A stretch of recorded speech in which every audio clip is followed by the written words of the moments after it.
Bienvenidos a una edición más de su programa A Fondo. Les invitamos a que estén con nosotros en esta ocasión donde abordamos los temas más relevantes de nuestro país.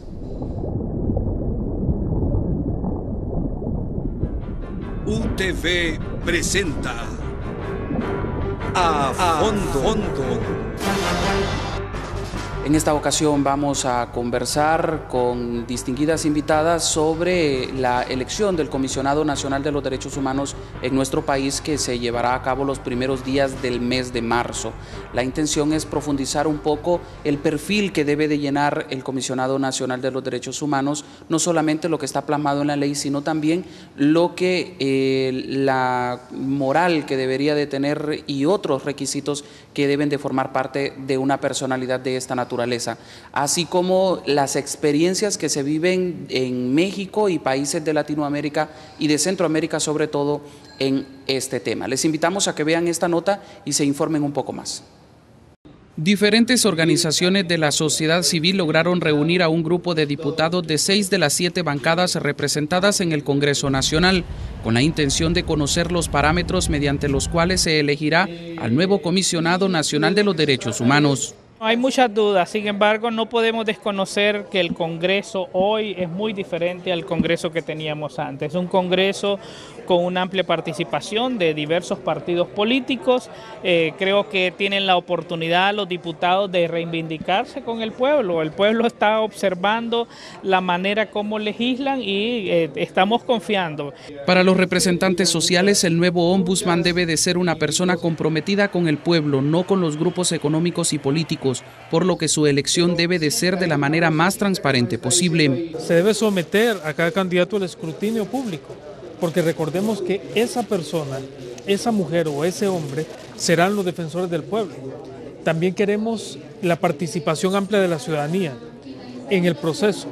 Queremos también que las deliberaciones del comité que se va a conformar sean públicas y las evaluaciones a cada candidato también deben ser públicas. Desde el inicio de este año, varias organizaciones de sociedad civil han dado a conocer su preocupación por quién será el nuevo titular del CONADE, ante el surgimiento de varios ciudadanos ligados a partidos políticos, por lo que aseguran que debe de prevalecer la transparencia e independencia en la elección. Acaban de reconocer los propios diputados y diputadas que ha sido la primera reunión en que se ha podido lograr que las bancadas que no son del partido oficial se reúnan para tratar asuntos en común, y el propósito que tienen que esta elección sea realmente imparcial y que lo que se defiendan no sean intereses particulares o de grupos. Al llamado de la sociedad civil se hicieron presentes diputados del Partido Libertad y Refundación Libre,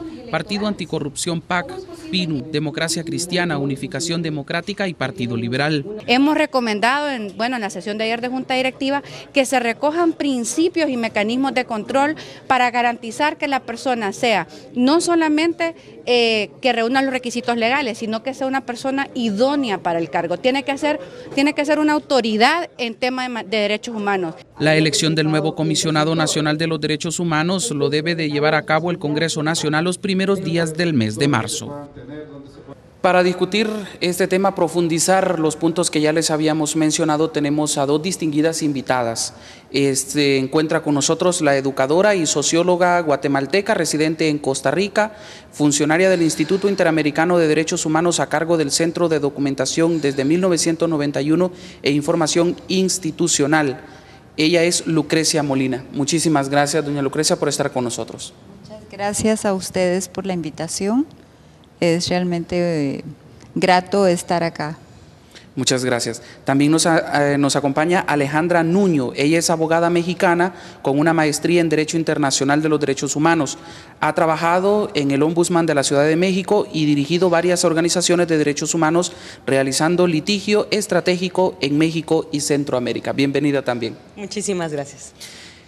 A juicio de ustedes, ¿cuáles son esos requisitos que debe de reunir un comisionado, un ombudsman, que es el defensor del pueblo? Doña Lucrecia.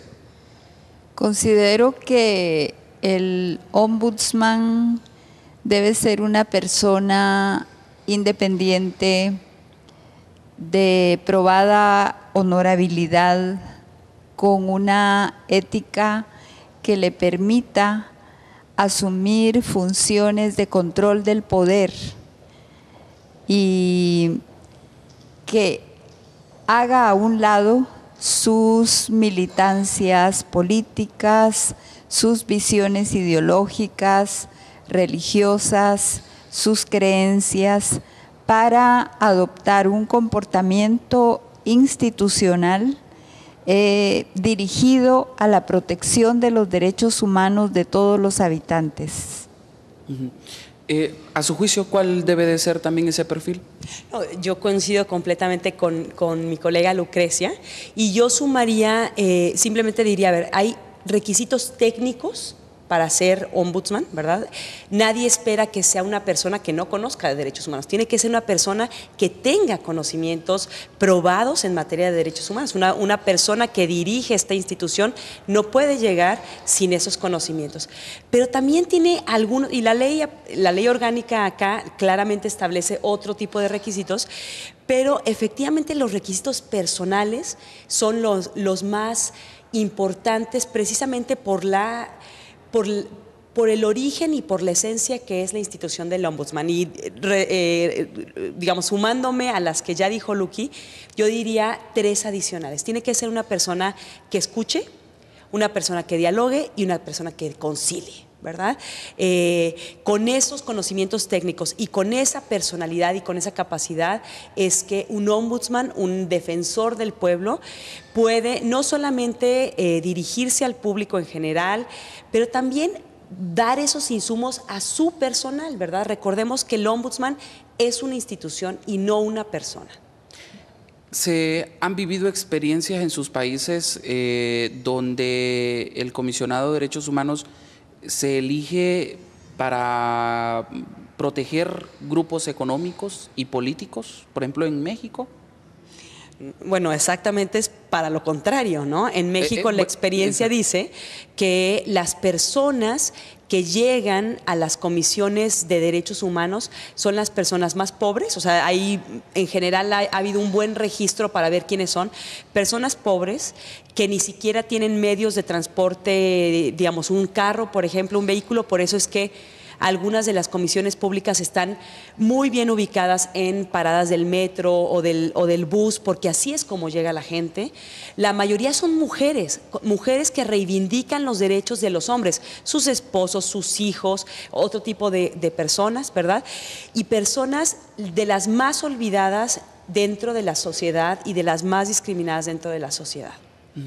En el caso, porque, o sea, sí entendemos de que el ombudsman, el defensor de los derechos humanos, debe de defender a las mayorías. Sin embargo, en algunos países se ha buscado de que sea una persona allegada al gobierno y también que proteja grupos económicos y políticos, en los cuales pues al final termina afectando a las grandes mayorías. ¿Ha visto este comportamiento en los países, tanto en Guatemala como en Costa Rica?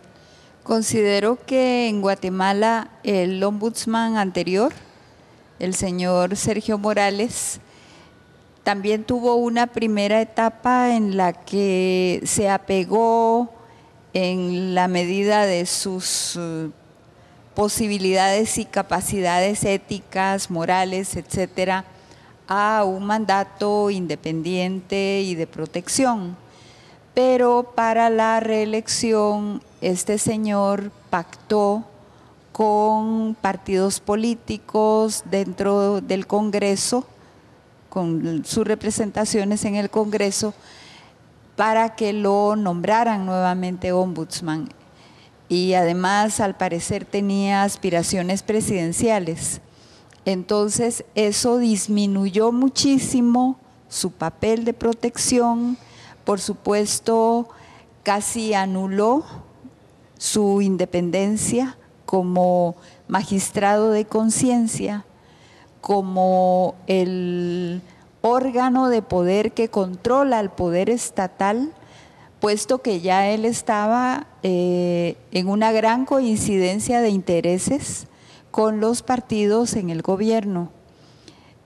Fue sumamente lamentable porque eso trae consigo la desconfianza de la población, su falta de credibilidad, el irrespeto a las resoluciones buenas o malas que fue sacando de ahí en adelante y una ineficacia tremenda.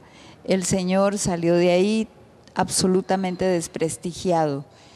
En Costa Rica considero que la figura del ombudsman sigue siendo una figura respetable. La última elección, ahorita están eligiendo una nueva persona para este puesto, fue elegida una persona que en un primer momento fue rechazada por la población.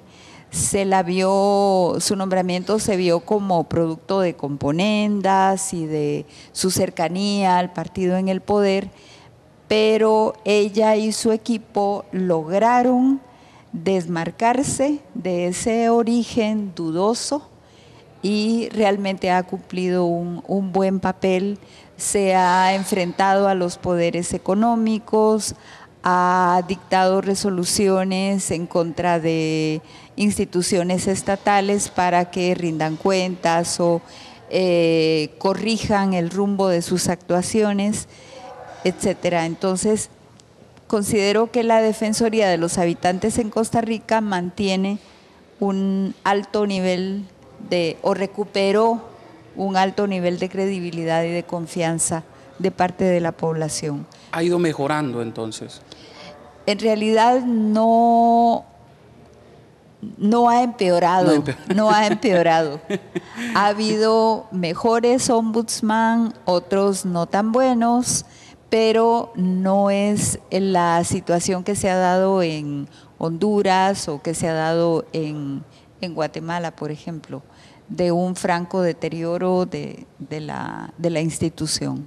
¿Qué ha pasado en Guatemala? En Guatemala nombraron recientemente al sustituto de este personaje que le comentaba, Sergio de León Duque, creo que se llama Sergio. Él es hijo de un ombudsman anterior, de Ramiro de León Carpio, y él llega atado al poder, sobre todo al poder ejecutivo, que fue muy influyente en la decisión de su nombramiento, pero se rodeó de un equipo de personas con capacidades técnicas y con compromiso en derechos humanos. Entonces, este equipo ha estado trabajando muy activamente en la protección y ha marcado pautas también interesantes en relación con las respuestas que se han dado a quejas importantes que se han presentado por parte de la ciudadanía, a tal grado que ya hay sectores de derecha que lo están señalando y que están buscando la manera de sacárselo de encima. En el caso de México, ¿cómo ha sido? ¿Ha sido una elección transparente? ¿Ha venido mejorando? ¿Ha venido empeorando? ¿Cómo ha sido la situación? A ver, en el caso de México tenemos un problema adicional y es que tenemos 33 ombudsman, ¿no? México es un país federal, entonces necesitamos un ombudsman nacional o federal por cada y estado. Tenemos uno por cada entidad federativa, por cada estado, ¿verdad? Entonces, lo que ha pasado en general es que la figura del comisionado, a ver, ¿cómo se creó en México la Comisión Nacional de los Derechos Humanos? Por una presión internacional muy importante al entonces presidente Salinas de Gortari. Entonces, ¿cómo se crea? Se crea primero dependiendo de la Secretaría de Gobernación, del Ministerio del Interior, lo cual le quitaba toda la autonomía y la independencia, ¿no? Era parte del despacho del ministro del Interior. Poco a poco fue avanzando mucho la legislación, primero para constitucionalizarse, como pasó aquí en Honduras, se constitucionalizó la figura del ombudsman, después se hicieron leyes específicas y se plasmó mucho el tema de la independencia y de la autonomía. Pero en relación específicamente con la Comisión Nacional de los Derechos Humanos, lo que ha venido pasando de manera, bueno, en los primeros años por lo menos, era que quien ocupaba el cargo de defensor era el que había sido el procurador anterior, el fiscal anterior. Entonces había un problema ya de conflicto de interés tremendo, porque entonces él revisaba pues las actuaciones que él mismo había hecho, ¿no? Hoy en día todavía hay mucha presión y hay mucha injerencia de los partidos políticos para pues para ver a quién pueden poner en las diferentes ombudsman. Hay procuradurías y hay comisiones de derechos humanos en México que afortunadamente se han librado de ello y que han sido muy autónomas y muy independientes, y hay otras que literalmente dicen, yo no voy a hacer eso porque mi gobernador no me lo permite, ¿no?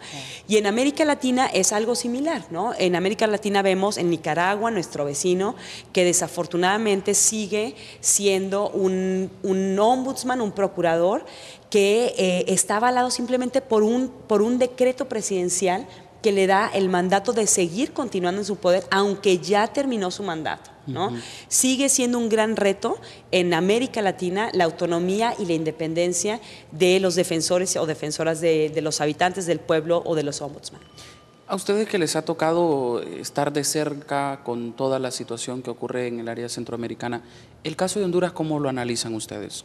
¿Qué nos pueden decir de la situación del comisionado que está en reelección en la que está actualmente y que existe una posibilidad de, o mejor dicho, ha puesto nuevamente esa postulación a continuar en el Comisionado Nacional de los Derechos Humanos? No sé si... A ver, yo creo que todo mundo sabemos en Honduras y afuera, ¿verdad? El rol que dejó de jugar el Comisionado Nacional a partir del golpe de Estado, ¿no? Eso lo ha reconocido, lo ha denunciado, más bien lo ha documentado la Comisión Interamericana de Derechos Humanos, el informe de la Oficina de la Alta Comisionada de Naciones Unidas, que hizo una misión especial para hacer un informe sobre el golpe de Estado, y después el Consejo de Derechos Humanos de Naciones Unidas, a través del examen periódico universal, que dio 4 recomendaciones para el mejoramiento de la institución del ombudsman, ¿no? Entonces, digamos, no es ajeno el lamentable rol que tuvo el comisionado. Y a mí me parece que, con independencia de quién se esté postulando o no, yo creo que el llamado que queremos hacer es a una responsabilidad política y ética de los legisladores. Ellos son los que al final de cuentas tienen que hacer un perfil basado en lo que establece la ley y en lo que establecen los principios de París, que tampoco es reinventar la rueda, ya hay mucho andado. Tiene que hacer un proceso que sea certero, que sea transparente, que sea incluyente, que sea participativo, y tienen que revisar los perfiles a la luz de lo que, digamos, muy humildemente nosotras como misión estamos planteando, pero también la sociedad civil y otros actores. Y a la luz de ello, ellos revisarán si el doctor Custodio o cualquier otra persona que se esté postulando es la persona idónea y cumple a cabalidad con esos perfiles, ¿no? Con ese perfil planteado. Doña Lucrecia, su perspectiva, ya que conoce bastante del área centroamericana y obviamente específicamente de nuestro país. Yo diría que me sumo a las palabras que dijo Alejandra, y conozco al doctor Custodio desde los años 80, lo vi como testigo en la Corte Interamericana de Derechos Humanos en el caso Velázquez Rodríguez, cuando rindió declaración. Fue el primer caso analizado por la Corte Interamericana para el Hemisferio, y admiré mucho su valentía, su firmeza. Luego trabajé en Codeuca y también tuve oportunidad de conocerlo. Cuando llega como ombudsman, en una primera etapa hay un apego a la ley, hay un apego a lo que debe ser esta figura, y fue realmente sorprendente su comportamiento tras el golpe de 2009.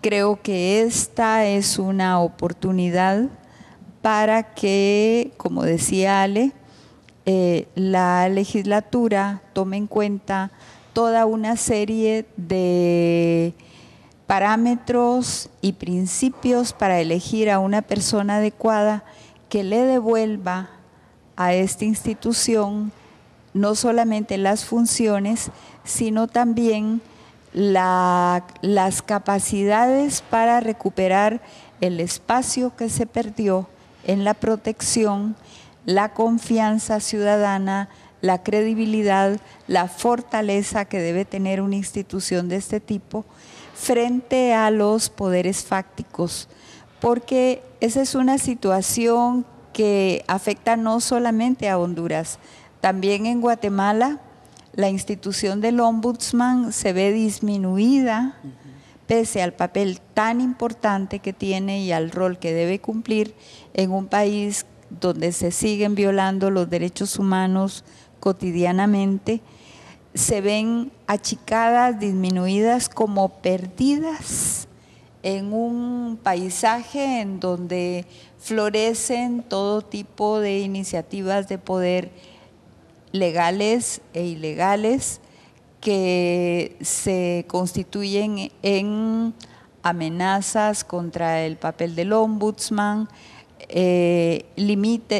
limitan su accionar, y si se excede un poquitito más de lo que ellos consideran en cumplimiento de su mandato, si el ombudsman va un poco más allá de lo que a ellos les conviene, inmediatamente reaccionan. Entonces es una situación delicada realmente la que tienen que atravesar estas instituciones. Por eso se necesita no solamente en la elección, sino también el acompañamiento de la institucionalidad completa para fortalecer la figura, con eso fortalecer los espacios democráticos de participación y que el ombudsman tenga un acercamiento, una colaboración y el apoyo de la sociedad civil para poder afincar su trabajo en terreno muy firme. Usted nos hablaba del tema de la Comisión de la Verdad. Hay 4 recomendaciones que hizo la Comisión de la Verdad para el Comisionado Nacional de los Derechos Humanos. No sé si nos los recuerda. Perdón, no fue la Comisión de la Verdad, fue el Consejo de Derechos Humanos de la ONU, que hicieron 4 recomendaciones en relación con Honduras, y justamente el Estado hondureño va a tener que dar cuentas en enero del 2015 respecto de cómo cumplió con esas y con otras importantes recomendaciones. ¿Se ha hecho algo o no se ha hecho nada? Bueno, a mí me parece que esa es una pregunta que se le puede hacer al Ejecutivo. Lo que se dijo fue que se fortaleciera el ombudsman, que se le brindara mayor presupuesto, que no estoy segura si se ha ido aumentando de manera considerable, ¿verdad? Y que se le pudiera, digamos, que pudiera seguir actuando con autonomía para poder proteger a todos los extractos de población y particularmente los que se encuentran en una mayor situación de vulnerabilidad. ¿Siente que ha cambiado algo o siente que todavía sigue la situación acoplada al...? Mira, yo creo que un poco lo que decía Lucrecia, ¿no? Me parece que la credibilidad, ahora lo decían en el foro, la credibilidad se pierde una vez, ¿verdad? Una vez. Y desafortunadamente el haber cerrado las ventanillas, ¿verdad?, para poder recibir las quejas por violaciones de derechos humanos, lo que hizo fue que otras organizaciones de la sociedad civil, que la propia Universidad Nacional, ¿verdad?, hiciera observatorios de violencia, o que otras instituciones de gobierno asumieran el rol que tenía que asumir el Comisionado Nacional, o las propias instituciones o organismos internacionales, la Oficina de la Alta Comisionada, el PNUD, etcétera, que pudieran suplir ese vacío que dejó pues la ausencia de una actuación importante, valiente y comprometida que se esperaba en ese momento. Entonces, el recuperar esa credibilidad, como bien lo dice Lucrecia, pues es el gran reto, uno de los principales retos que tendrá la persona que asuma la titularidad del comisionado. Les agradezco mucho el habernos acompañado, el brindarnos también sus opiniones y compartirnos sus experiencias en relación a ese tema del Comisionado Nacional de los Derechos Humanos. Muchísimas gracias, doña Lucrecia, y también a usted, abogada Alejandra. Muchas gracias. Gracias. Bien, nosotros vamos a hacer una pausa, les invitamos a que continúen con nosotros. En la otra parte vamos a tener otros invitados con los cuales vamos a seguir abundando sobre este tema relacionado al Comisionado Nacional de los Derechos Humanos cuando estamos a las puertas de la elección de un nuevo ombudsman en nuestro país. Ya regresamos.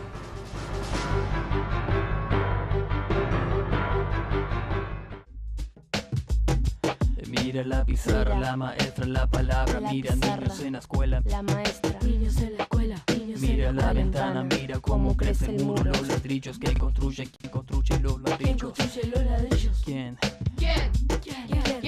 Mira más allá de la pared, no hay alegría, el barro, el agua sucia, esa duele. Siente cómo duele, es cuánto pesa el barro, el agua sucia, el trabajo mal. El agua Trabajo sucia. mal, Lejos, mal. cerca, lejos. Siente cómo duele. Lejos, cerca, lejos. Mira, escucha, suena la campana, la alegría, el juego, se oyen risas, cantos, fuego, cerca, lejos, cerca. Cantos, juegos. Cambia la mirada, no dejes de ver, de sentir a dónde va, a dónde va. Tu mirada más allá del muro, a dónde va. El futuro, ¿a dónde va? Deja que tu mirada descubra. Mira al otro lado. Mira al otro. Mira al otro. Mira al otro. Mira a los dos lados. Juegos, oyen risas, cantos, fuego, cerca, lejos, cerca. Cantos, juegos. Cambia la mirada, no dejes de ver, de sentir a dónde va, a dónde va. Tu mirada más allá del muro, a dónde va. Estamos conversando en este a fondo sobre lo relacionado a la elección del Comisionado Nacional de los Derechos Humanos, esta figura que debe de ser muy importante y de mucha relevancia en países sobre todo como Honduras, donde organizaciones como Amnistía Internacional han calificado la situación de los derechos humanos en nuestro país durante el año 2013 como espantosa. Definitivamente esta palabra deja mucho que desear y nos preocupa, pues, cuando se habla de espantosa la situación de los derechos humanos en nuestro país. Ahora continuamos a fondo con otros dos invitados. En esta ocasión, Héctor Becerra, de Sé Libre. Muchas gracias, Héctor, por estar acompañándonos en esta ocasión. Bien, muchas gracias, Fran. Así es. Y don Wilfredo Méndez, también ya lo conocemos bastante como defensor de los derechos humanos y también una de las personas que ha sido mencionada que podría llegar a convertirse en comisionado de los derechos humanos. Sí, muchas gracias, Fran, por esta invitación y vamos a conversar sobre un tema que se ha vuelto en los últimos días de bastante interés y es meritorio que lo hagamos. ¿Cómo deslindar la figura del comisionado de los derechos humanos de partido político, de religión, de ideología, de grupos económicos y de tantos calificativos que tiene y que no vienen a abonar en absolutamente nada? Héctor. Bien, hoy por la mañana hemos participado en un panel muy enriquecedor del tema de la elección del comisionado o la comisionada de derechos humanos. Y precisamente uno de los criterios que debería de tener un comisionado al momento de ejercer esa alta función pública es precisamente la independencia.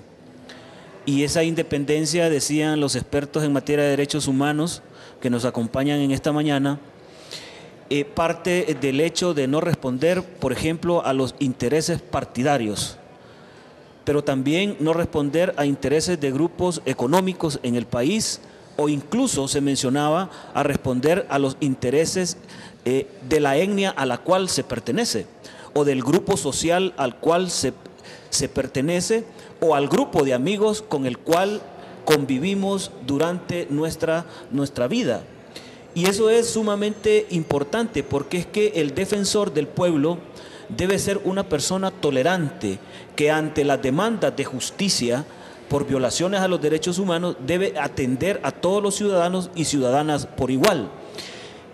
Y el hecho de que una persona que desempeñe estas altas funciones tenga un sesgo partidario, ¿verdad? Eso se vuelve más bien una contradicción en materia de derechos humanos. Otro criterio importante o requisito que debería de tener el comisionado es que tenga credibilidad no solamente en un sector de la población, sino entre todos los sectores. Es decir, que al momento que la población, cualquiera que sea, se acerque a solicitar apoyo, por ejemplo, al Comisionado Nacional de los Derechos Humanos, este debe de responder, ¿verdad?, de la misma manera como debería de responder ante sus más cercanos amigos o colaboradores. Y ese sesgo en ningún momento debería de existir. Y lo otro es fundamental, que el comisionado debe de velar por la verdad, estar siempre al lado de la verdad y estar siempre al lado de la víctima, nunca a favor del victimario. Don Wilfredo, ¿cómo eliminar esos sesgos de un comisionado de los derechos humanos? Mire, hay que hacer una diferencia en algunos elementos. Primero, que una postura personal o una inclinación personal no tiene que afectar su trabajo. Esa es una cosa muy clara. Pero a nadie se le puede negar su condición de ciudadano, de ciudadana, del ejercicio de ejercer el sufragio. Sería una cuestión contradictoria con un mandato de derechos humanos. Usted no le puede pedir a ninguna persona, incluyendo el comisionado de los derechos humanos, que no tenga una orientación política. Eso es imposible. Eso es imposible. Lo que no puede hacer es que esa orientación política esté sobre la prioridad que son los derechos humanos. Yo puedo tener una tendencia política y eso no es un pecado, y por el contrario los derechos humanos me la garantizan. Lo que no debo hacer es que esa simpatía partidaria se imponga al momento de defender a una persona, independientemente en qué sector esté o a qué ideología pertenezca. Lo que Longino mencionaba en el ejemplo, ¿puedo yo pertenecer a un grupo étnico que pudiera ser contradictorio? Por ejemplo, la explicación que daban hace un momento entre judíos y musulmanes. ¿Va a prevalecer la condición mía en relación a mi raza, en relación a mi religión, para no defender a otra persona? En ningún momento puede hacerlo. Un defensor de derechos humanos musulmán está en la obligación de defender a cualquier persona, igual un judío, o un lenca frente a un misquito o frente a un garífuna. Es decir, no tiene que prevalecer su condición de pertenecer a una etnia determinada. Entonces, yo creo que hay que estar muy claros, porque por lo general lo que también trata de hacerse en el mundo internacional o en el mundo nacional de aquellos que están en contra de los derechos humanos es atribuirle a un defensor de derechos humanos una pertenencia política para condenarlo. Entonces son prácticas más bien de poder criminalizar a los defensores de derechos humanos. Pero ¿cómo lograr eso? ¿Cómo lograr eso? Porque estamos en una sociedad carente de valores morales, de muchos valores. ¿Cómo lograr que si X o Y persona pertenece a un partido político, no termine inclinándose hacia ese partido político? Por eso es que nosotros hemos mencionado lo siguiente: usted no puede ir a inventar en este momento a poner un comisionado de los derechos humanos porque fue embajador. No puede inventar a poner un comisionado de los derechos humanos porque perteneció a una comisión en el Congreso de Derechos Humanos. ¿Por qué no puede inventar en ese sentido? Porque lo que debe de verificar es si un defensor o defensora de derechos humanos, cuando le correspondió defender a otros, lo hizo. Es la trayectoria de la persona, y en Honduras afortunadamente sí tenemos personas con calificaciones éticas, morales en el mundo de derechos humanos, como lo tenemos en la academia y los tenemos en otros lugares. Afortunadamente no tenemos un país en el que todo está perdido. Hay personas en las que podemos confiar y en las que podemos esta responsabilidad de brindar, y como le menciono, ya tenemos esos ejemplos. Por ejemplo, en nuestro caso, cuando se presenta un policía, imagínense que nosotros tenemos que establecer denuncias, demandas en contra de policías que han violentado los derechos humanos, pero hay muchas ocasiones en que son los policías que van a nuestras oficinas a pedir la protección de derechos humanos porque están siendo violentados sus derechos de sus superiores, y de inmediato nuestras oficinas acuden en ese auxilio. Ese es el nivel de objetividad que debe de tener usted en el tratamiento de la víctima, de la persona que necesita la atención en materia de derechos humanos. ¿Qué le cambiaría al comisionado de los derechos humanos, a la institución en sí? ¿Qué le cambiaría en este momento? Yo creo que precisamente ese sesgo que tiene actualmente y que se vio más claramente durante el golpe de Estado. Es decir, la actitud del Comisionado Nacional de Derechos Humanos en aquel momento era precisamente estar a favor de las víctimas, a favor de un pueblo que se opuso, digamos, a un golpe de Estado y que por esa oposición pacífica fue agredido en la calle. Y nos parece que ese es el punto importante, y esto parte precisamente de los valores que el comisionado o la comisionada debe sustentar como persona.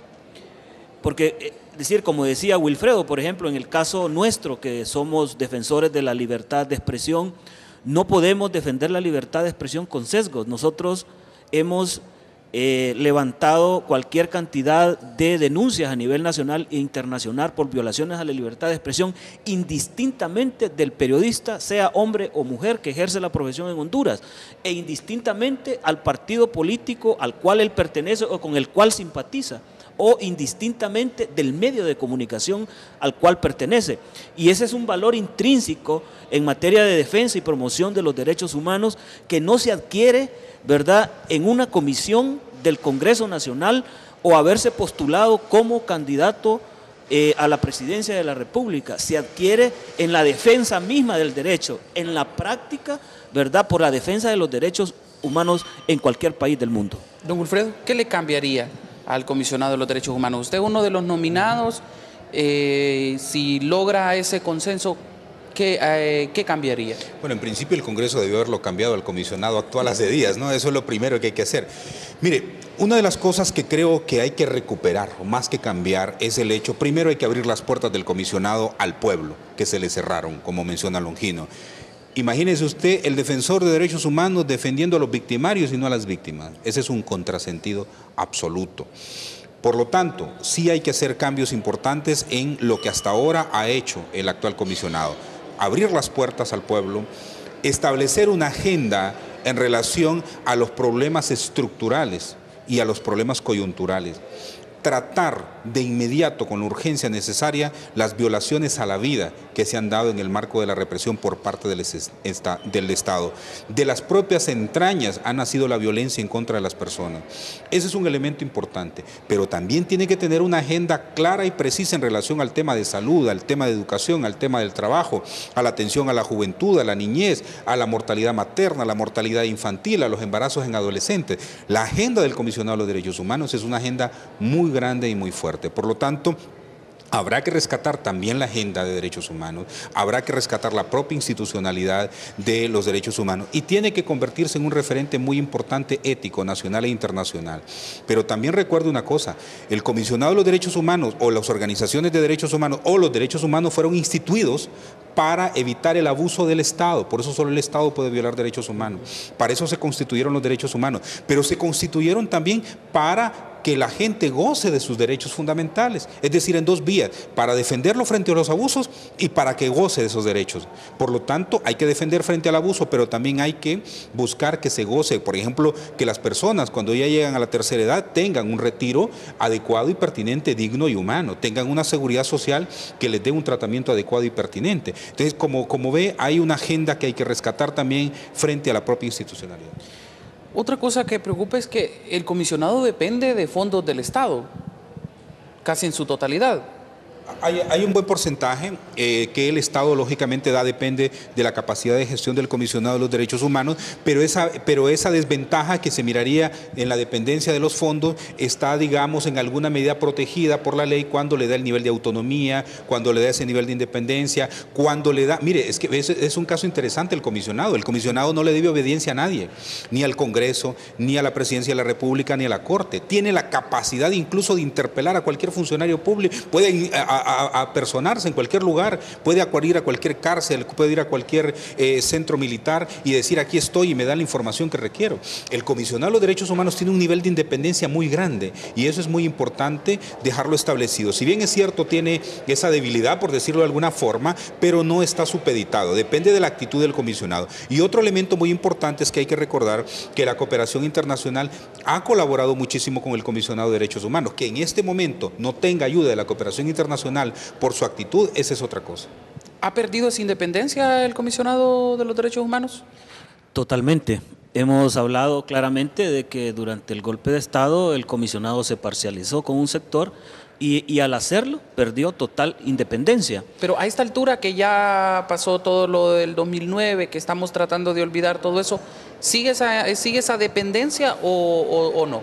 A mí me parece que sí hay una dependencia del poder político y hay compromisos con el poder político, pero también el comisionado ha perdido credibilidad. Es decir, hay sectores de la población que no creen en él, que no acuden a esta instancia para poder interponer sus denuncias de violación a los derechos humanos, y eso precisamente es grave, porque viene a degradar más la institucionalidad, porque no estamos hablando en ese sentido de personas, estamos hablando al final de la veracidad que pueda tener en la población las acciones que una institución como el Comisionado de los Derechos Humanos realiza en función de salvaguardar los derechos humanos en Honduras. Y yo creo que ahí es donde el poder político debe tener mucho cuidado al momento de la escogencia, porque si vamos, digamos, a tener un comisionado que va a responder no a los intereses generales de la población, sino que a responder a los intereses particulares de ciertos grupos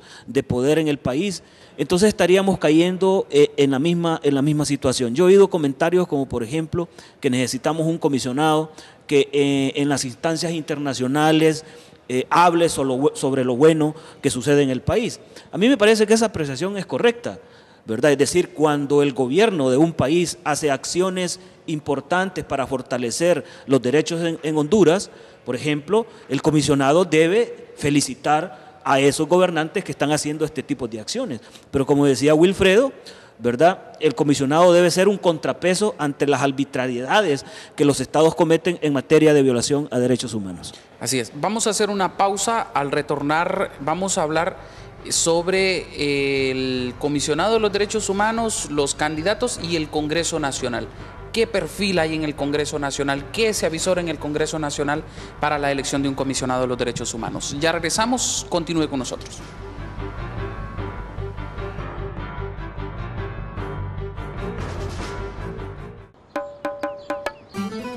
Mira qué lindo que suena, qué bueno mi canto, mi ritmo, mi baile pa' ti.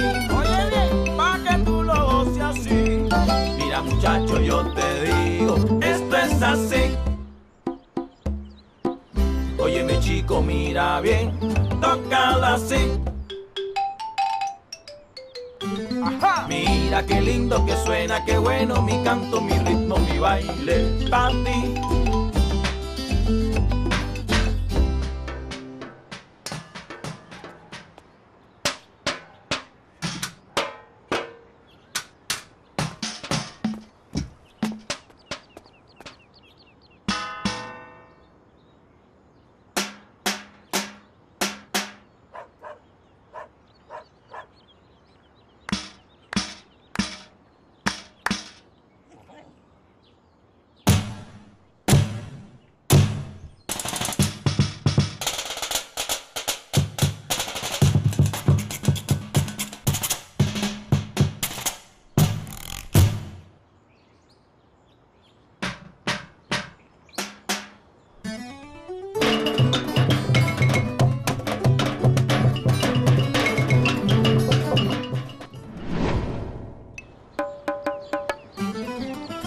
Qué lindo que suena, qué bueno mi canto, mi ritmo, mi baile pa' ti.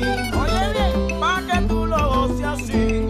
Mira muchacho, yo te digo, esto es así.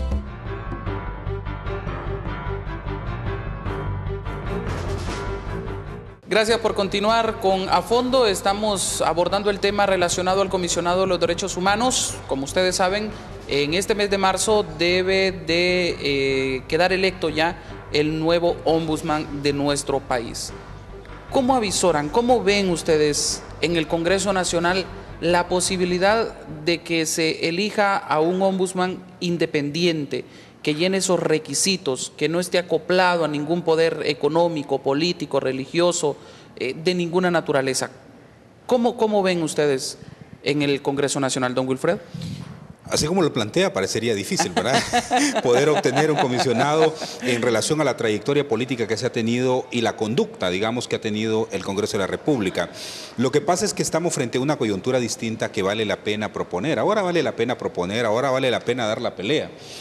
El año pasado no valía la pena hacer nada, había que dejar al Congreso que hiciera lo que quisiera, pero en este momento cambió la composición política del Congreso. El partido que se hizo llamar más fuerte del país, en el Congreso pasó a ser la tercera fuerza política. El Partido Nacional casi bajó a la mitad de sus diputados. Entran dos nuevas fuerzas políticas, el Partido Libertad y Refundación y el PAC, y los otros partidos que tienen un diputado. ¿Qué significa entonces? Que en la toma de decisiones esto ya es distinto a esas imposiciones, a esos madrugones que se dieron, y por lo tanto en este caso la discusión de los funcionarios, de los altos funcionarios públicos, tiene un nivel de fuerza por parte de los organismos de sociedad civil también. Mire, si la Coalición contra la Impunidad y otras organizaciones de sociedad civil no hubiesen hecho lo propio alrededor del comisionado, esto hubiese pasado sin pena ni gloria. Pero las organizaciones lo impulsaron y la prensa también le dio un nivel de importancia muy grande, y por lo tanto eso genera un nivel para los tomadores de decisión bastante fuerte. En este caso entonces, lo que se ha dicho tradicionalmente es que el Partido Liberal y el Partido Nacional tienen una mayoría simple, en principio los dos, y que por lo tanto un acuerdo de esta naturaleza podrían imponer a un comisionado de los derechos humanos. Eso sería fatal en dos líneas. Uno, a nivel del voto. Le dije que los redujeron a una expresión muy grande en las elecciones pasadas. Significa que el pueblo no olvida. Si ellos continúan con este tipo de prácticas, con este tipo de componendas, para poner personas que no vayan a hacer nada, buena gente y todo, pero no hacen nada, sencillamente esa factura va a pasar. Y políticamente, en términos de votos, recuerde usted que los organismos de derechos humanos somos muy fuertes en el país. Es decir, fíjese que paradójicamente los organismos de justicia son un poco más débiles, pero los organismos de derechos humanos tienen una permanencia y una constante y una interlocución con la prensa muy fuerte. Por lo tanto, los niveles de denuncia, si hay una mala elección del comisionado, son 4 años de denuncia permanente, interna y externamente. Por lo tanto, hay un costo político en esto. El segundo elemento es el tema internacional, de la comunidad internacional.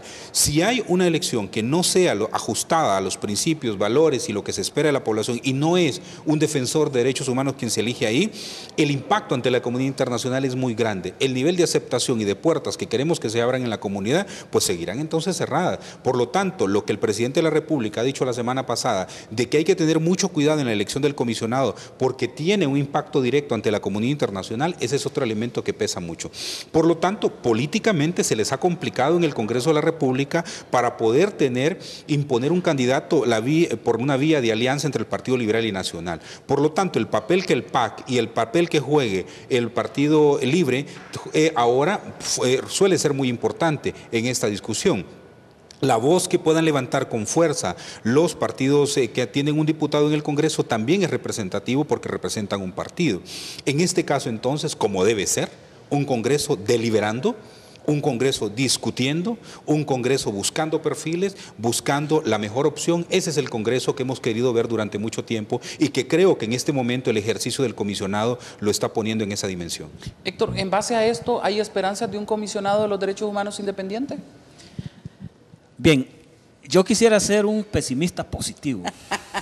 ¿Cómo se puede hacer? Es decir, eso? ahí en la adversidad siempre hay una luz que puede guiar acciones positivas frente a las acciones negativas que se puedan formular desde los estados en materia de derechos humanos.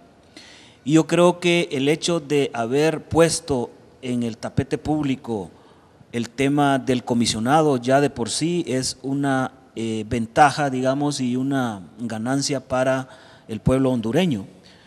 Y también para las organizaciones de sociedad civil que por muchos años hemos estado bregando por esta protección y defensa de los derechos humanos en Honduras. Yo creo que se podrían presentar algunos escenarios en el Congreso Nacional, ¿verdad? Primero es que el Congreso elija a una persona, ¿verdad?, que no reúna los requisitos de idoneidad ni tampoco el compromiso que nosotros requerimos en materia de derechos humanos. Y eso sería muy grave para el país, partiendo del hecho de que actualmente el partido de gobierno, además de controlar el Poder Ejecutivo, controla mediante una alianza que hacen mayoría simple, controlan el Congreso Nacional, también controlan la Corte Suprema de Justicia, tienen en su poder los órganos contralores, ¿no? Entonces, frente a eso, la única posibilidad que le queda al pueblo hondureño es el otro escenario, que el Congreso Nacional de la República elija a una persona que reúna los requisitos que hemos mencionado durante el programa, ¿verdad? Y que permita que el comisionado haga los contrapesos necesarios frente a las agresiones que se cometen en materia de derechos humanos desde los gobiernos. Y lo otro, ¿verdad?, es que se elija a una persona, como decía Wilfredo, nada más para pasar las aguas dentro del Comisionado Nacional de los Derechos Humanos y que no haga ningún tipo de contrapesos, que es una persona que practica una ética buena, ¿verdad? Sin embargo, no practica una ética activa, y eso para el país también sería sumamente delicado en materia de derechos humanos, porque frente a este calificativo que ha dado esta organización en materia de derechos humanos, en que el país enfrenta una situación grave, esa es una realidad. Y cualquier persona dentro del país, más aún con un cargo público importante, debería razonar de que el país necesita avanzar en materia de derechos humanos, ¿verdad? Y que eso le prestigiaría a nivel internacional, y por lo tanto Honduras saldría de ese fango en el que actualmente se encuentra por haber violentado los derechos humanos después del golpe de Estado. Pero ¿es mayoría calificada o mayoría simple para la elección del comisionado? Mayoría simple. Mayoría simple, correcto. Pero fíjese que lo último que se ha estado manejando, y posiblemente sea bastante probable, es el hecho de que quisieran un candidato de consenso. A mí me parece que un candidato de consenso es muy importante. Es decir, ellos irían a este proceso que la sociedad civil ha pedido y que es saludable para el Congreso, a las audiencias públicas, a que los candidatos se presenten, a conocer sus hojas de vida, su trayectoria, que su vida hable por sí misma. Eso es importante. Después de eso ellos tendrán que elegir, no sé si van a elegir 3, 5 candidatos para proponerlos al Congreso. De esos 5 que pasen por ese primer tamiz, entonces el Congreso podría decir, bueno, señores, pongámonos de acuerdo en base a uno de ellos, que reúna los méritos, las características que nosotros querramos. Eso creo que hablaría muy bien de un comisionado de los derechos humanos electo bajo esas condiciones, y le ayudaría mucho al país nacional e internacionalmente y ante las propias organizaciones. ¿Por qué? Porque hay que recordar que esta discusión pasa por una discusión multipartidaria, y en este caso me parece a mí que esto podría ser un buen elemento y un buen eslabón. Yo quiero ver, y me gusta esa vaina de un pesimista positivo, me parece bien, porque no crea, el contexto en el que hemos vivido en el país de desconfianzas, en el contexto en que hemos vivido de esos arreglos bajo la mesa, creo que los elementos que nos llevan a esa pequeña luz es el hecho de que tenemos ahora una composición multipartidaria en el Congreso, y de verdad que hay fuerzas políticas muy importantes que están en la mesa de discusión y que van a generar estos niveles de debate. Eso le genera un nivel de confianza. Imagínense nosotros ya con un nivel de confianza en esas decisiones que el Congreso pueda tomar, cuando en los recientes unos meses atrás no teníamos esos niveles de confianza. Por eso yo creo que el reto está planteado ahí. Lo que el presidente de la República ha dicho me parece que es un mensaje muy claro también para decir, si el presidente de la República tiene esta visión, el Congreso también debería de tener una visión en relación a poder compartir una idea de que el comisionado de los derechos humanos debe tener una característica. Aunque hay una independencia de poderes, creo que ese discurso contribuye mucho como un líder, como un dirigente de la nación, en función a las expresiones de preocupación, porque al fin y al cabo el Poder Ejecutivo también, como el Poder Judicial, pero el Poder Ejecutivo en particular, tiene los impactos directos de una mala elección en relación al comisionado. ¿Qué tipo de audiencias públicas? Aquí nos han metido en audiencias públicas el presupuesto de la República, aquí nos han metido audiencias públicas para la elección de los magistrados de la Corte Suprema de Justicia, audiencias públicas para lo del fiscal, y a la hora de la hora pues vemos que se termina llevando la situación por el mismo camino. ¿Cuál sería la diferencia en este caso? Bueno, yo creo que aquí tenemos que ser pragmáticos y debemos de correr el riesgo, ¿no? O pesimistas positivos. Desde la sociedad civil hemos hecho algunas propuestas, por lo menos de parte de la coalición contra la impunidad, pensando precisamente en que ya era tiempo que desde sectores de sociedad civil tuviéramos candidatos en los cuales nosotros poder depositar la confianza para ejercer una alta investidura dentro del engranaje del Estado hondureño, ¿no? Y yo creo que no solamente se trata de darle seguimiento o incidir sobre los procedimientos que se van a seguir para la elección del comisionado.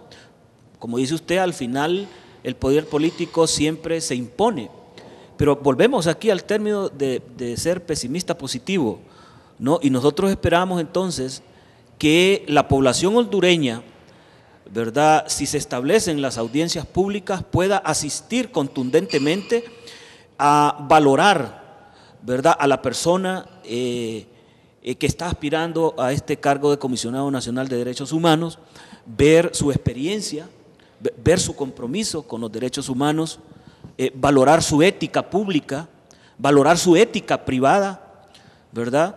Y que mediante todas estas valoraciones que la población haga, ¿verdad?, haga también presión frente, al Congreso Nacional, a fin de que elijan a la persona de la preferencia de la población hondureña en general. Yo creo que aquí el gobierno tiene una oportunidad. ¿Ya? O nos convertimos en una dictadura, ¿verdad?, o avanzamos hacia la profundización de la democracia. Y el elegir un comisionado independiente y creíble en estos momentos sería muy importante para el país y despejaría las dudas, ¿verdad?, de que en el país se quiere instaurar un gobierno autoritario. ¿Existen esas dudas en sociedad civil del gobierno autoritario? Mire, yo creo que cuando usted no tiene los contrapesos necesarios en el Estado, cuando no tiene usted la posibilidad de perseguir la corrupción, por ejemplo, o cuando no tiene la posibilidad de sancionar a diputados que votan 2, 3 veces, 4 veces, cuando no tiene la posibilidad usted de generar realmente una acción de justicia a favor de otros, claro que tiene una dictadura. Lo único que hace usted es cambiar a la persona en ese momento, al actor, pero en el fondo hay una constante. Es decir, hay dictaduras donde hay un hombre que tiene 20 años de estar ahí, o 25 años. Hay otras dictaduras en las que solo cambian la persona, pero la dictadura del poder se mantiene ahí. Yo creo que en eso tenemos que irnos nosotros buscando las respuestas de afianzar la democracia. Mire, yo creo que Honduras está en una situación distinta y eso tenemos que sentirnos orgullosos y orgullosas. ¿Por qué? Porque hemos avanzado en los términos de fortalecimiento democrático. En este momento nosotros no estamos bajo fuego armado, para decirle de alguna forma, más que la violencia, y claro que es grave la violencia común y el crimen organizado, pero no estamos en una guerra de guerrillas. Fuimos a las elecciones. Tenemos un Congreso distinto, este pueblo dio ejemplo de democracia y si los partidos no tienen un comportamiento distinto pagarán el precio, eso ya está dictado. Yo por eso tengo ese nivel de tranquilidad y de confianza. Si eligen un buen comisionado, vamos hacia adelante en el fortalecimiento de la democracia. Si no lo eligen bien, la factura será pasada en las próximas elecciones y los partidos irán en decadencia aún mayor. Entonces, por lo tanto, a todos nos conviene que nuestras instituciones sean fuertes más cada día.